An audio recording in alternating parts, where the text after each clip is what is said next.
రేవంత్ రెడ్డికి కులతత్వం బాగా పెరిగిందని అది వెంటనే తొలగించుకోవాలన్నారు ఎంఆర్పీఎస్ జాతీయ అధ్యక్షుడు మందకృష్ణ మాదిగ.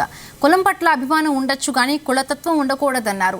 ఇంటెలిజెన్స్ నుండి మొదలుకొని అన్ని కీలక ఆఫీసర్ నియామకంలో రెడ్డి కులతత్వమే కనిపిస్తుందని ఆరోపించారు. రెడ్డి ఇతర ఆఫీసర్ల పట్ల నమ్మకం లేదా అని ప్రశ్నించారు. ఇలానే ఉంటే భవిష్యత్తులో కాంగ్రెస్ అడ్రస్ లేకుండా పోతుందని హెచ్చరించారు మందకృష్ణ. ఇప్పుడు మాత్రం కోమటిరెడ్డి వెంకటరెడ్డి అని చెప్పి ఆయనే ప్రకటన చేశాడు. ఇప్పటికే చర్చ జరుగుతుంది.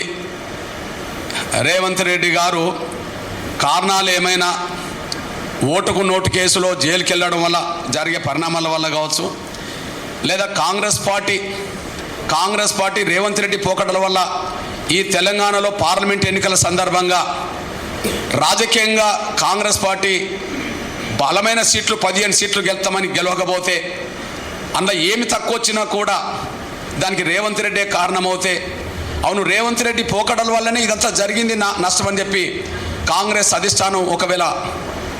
అధిష్టానం అయితే మళ్ళా ఈయన పేరు పెట్టింది ఎవరినన్నా ఉంటే డిప్యూటీ సీఎంగా ఉండబడే దళితుడు మల్లుబట్టి విక్రమార్కకి పేరు చెప్పలే అంటే అర్థం ఏంటిది?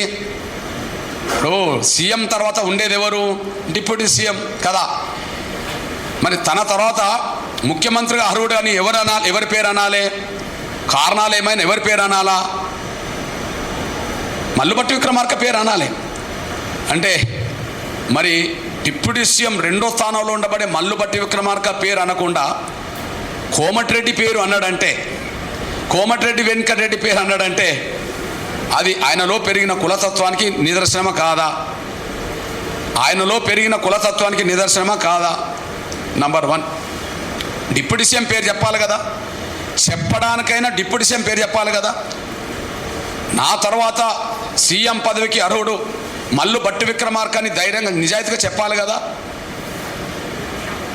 రెడ్లు ఓట్లెత్తిన కాంగ్రెస్ అధికారం రాలేదు కదా. దళితులు అన్ని వర్గాలు ఓట్లెత్తిన అధికారంలోకి వచ్చారు కదా. మరి ఆయన ముఖ్యమంత్రి తర్వాత ఆయన